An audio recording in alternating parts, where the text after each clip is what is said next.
इस समय देखिए कि मेरे साथ में ये बीएड के स्टूडेंट है और सारे लोग जो है ये बीएड की पढ़ाई कर रहे हैं यहाँ पर, और हम इस समय उल्लास के कार्यक्रम में हैं जिसके अंतर्गत लोगों को किस प्रकार अक्षर का ज्ञान हो सके और साक्षर बनाया जा सके, ये मुहिम चलाई जा रही है। आज से इसकी शुरुआत भी हो चुकी है और मुख्यमंत्री विष्णुदेव साय यहाँ पर पहुंच चुके हैं और उनका अभिभाषण पीछे चल रहा है। लेकिन सबसे बेहद खास बात मैं आपको बताऊं, आप मेरे पीछे देखिए कि ये जो रंगोली है ये बनाई गई है यहाँ पर, और आपको देखने से लग रहा होगा कि ये रंगोली बस ऐसे ही बन गई, लेकिन ऐसे ही नहीं, यहाँ पर कई लोगों की मेहनत लगी और 8 घंटे के बाद ये रंगोली जो है वो तैयार की गई थी। हालांकि यहाँ पर आंधी और बरसात इतना है कि थोड़ी सी रंगोली जो है वो हवा में फैल गई है, लेकिन 8 घंटों की मेहनत, उसके बाद ये रंगोली तैयार करना, और ऐसी ही एक रंगोली जो है पीछे की ओर इन बच्चों ने तैयार की है। और दोनों रंगोलियों की खासियत आप देखिए कि इस रंगोली को किताब पर फिरोया गया है और जो रंगोली बैक साइड में बनाई गई है उस रंगोली को स्लेट पर बनाया गया है। तो इन्हीं से जानेंगे। सबसे पहले तो आपसे बात करते हैं, आपका शुभ नाम बताइएगा। जी, मेरा नाम मोहिंदर राणा है, मैं सिटी का एक छात्र अध्यापक हूँ। अच्छा, छात्र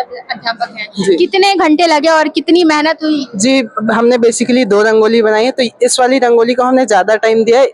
इसमें हमने 8 घंटे लगाए हैं अपने, और वो वाली रंगोली को भी हमने अच्छा खासा टाइम दिया था, 6 घंटे उसमें भी लगे ही हैं। 6 घंटे। जी। कितने लोग लगे इस रंगोली को बनाने में? ये हम लोग पहले 11 लोग मिलके बनाए हैं ये रंगोली, जो कि हम लोग जैसे कि प्रोग्राम हम लोग को पता था उल्लास का होने वाला है, तो उससे पहले दिन ही हम लोग को ये बता दिया गया था। तो एक दिन पहले से हम लोग मतलब सुबह से आके हम लोग पूरा बनाए हैं, तो इसमें लगभग 8 से 10 घंटे का टाइम हम लोग को लगा। हाँ, कल पूरा दिन हम लोग इसी में थे। फिर जब जो डायरेक्टर महोदय हैं उनको ये जो रंगोली है ये सबसे अच्छा लगा, तो बोले कि यही जो रंगोली है एक बैक साइड पे भी होना है, तो उसके लिए भी हम लोग को फिर आज सुबह से बुलाए थे और फिर उसके बनवाया गया। कैसा लगा? मतलब पहले दिमाग में था कि ऐसी कोई रंगोली बनानी है? मैम, हमारे पास तो जो थीम था, तो थीम तो दिया ही गया था हमें, तो फिर हमने सोचा कि थीम है तो थीम के जो 4 जो ऑब्जेक्ट है, मतलब ऑब्जेक्टिव्स हैं, उस पे हम फोकस ज्यादा करना चाहते थे। तो उस पर्टिकुलर ऑब्जेक्टिव के बेसिस पे ही हमने सारे रंगोली को, मतलब दोनों रंगोली को बनाने की कोशिश की है। ऑब्जेक्टिव पे मेन फोकस था, वो किया गया था, और ये सबकी मेहनत है, आप देख रहे होंगे। कैसे बताएंगे कितना मेहनत लगा? बहुत इसके लिए 2 से 3 दिन पहले हम लोगों को सूचना मिली थी। इसके लिए हम लोगों ने ना मीटिंग रखी थी कि क्या बनाना है, कैसे बनाना है। उस पे हम लोगों ने डिसाइड किया कि बुके शेप में देंगे तो ज़्यादा अट्रैक्टिव दिखेगा और जो हमारा मोटो है वो भी पूरा होगा, इसलिए हमने इसको बुके फॉर्म में बनाया। और वो जो है ना, वो स्लेट इसलिए दिखाया गया क्योंकि वो ज़्यादातर जो है ना 15 साल से ऊपर के जो भी उम्रदराज लोग हैं उनके लिए बनाया गया है ना, तो वो स्लेट सबसे बेस्ट थीम होता है उसके लिए बनाने के लिए, इसीलिए हम लोग ने स्लेट का चूज किया। क्या बताएंगे दीदी, इसमें जो थीम दी गई है, कौशल विकास हो गया, लोगों का पढ़ना हो गया, इसके लिए क्या थॉट था आप लोग का कि इसको कैसे दिखाना है? इसमें जो है कौशल विकास के अंदर लोगों वो जो है प्रौढ़ है, 15 वर्ष से अधिक है, तो उनको बुनियादी शिक्षा ये सब के साथ उनके कौशल में जो है वृद्धि करने के लिए सबको दर्शाया गया है। और इसमें भी कुछ दिखाया गया। डिजिटल साक्षरता क्या है?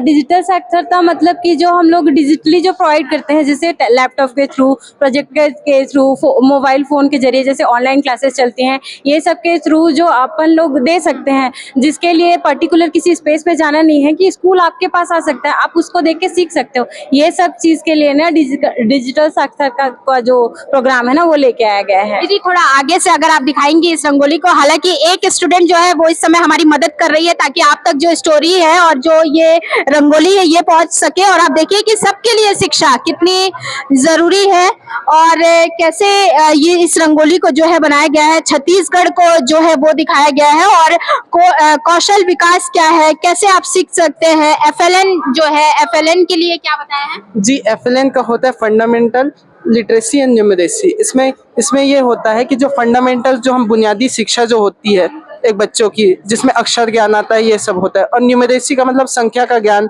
1 2 3 4 ये सब जो संख्याएं होती है उनका ज्ञान इसमें हम दर्शाते हैं। तो किसी भी एक प्रौढ़ को, अगर वो 15 साल से भी ऊपर, तो उसको अक्षर का ज्ञान सबसे पहले होना चाहिए और संख्या का भी ज्ञान होना चाहिए, तो यही उसमें दर्शाया गया है।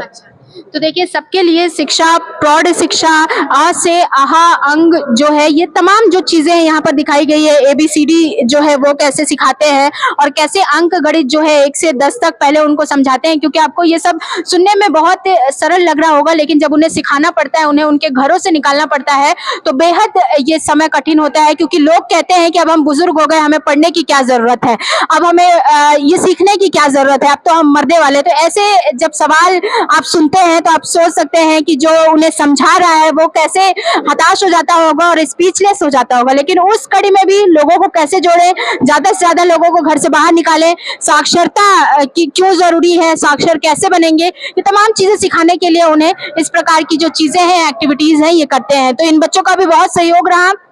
8 घंटे की ये मेहनत थी इनकी, जिस पर अभी हवा और पानी पड़ गया है, लेकिन आप सोचिए कि कितनी मेहनत से, एक्साइटमेंट में ये जो है बनाया गया है। तो फिर मिलेंगे आपसे, तब तक के लिए नमस्कार। निशा द्विवेदी, हिंदी खबर, छत्तीसगढ़।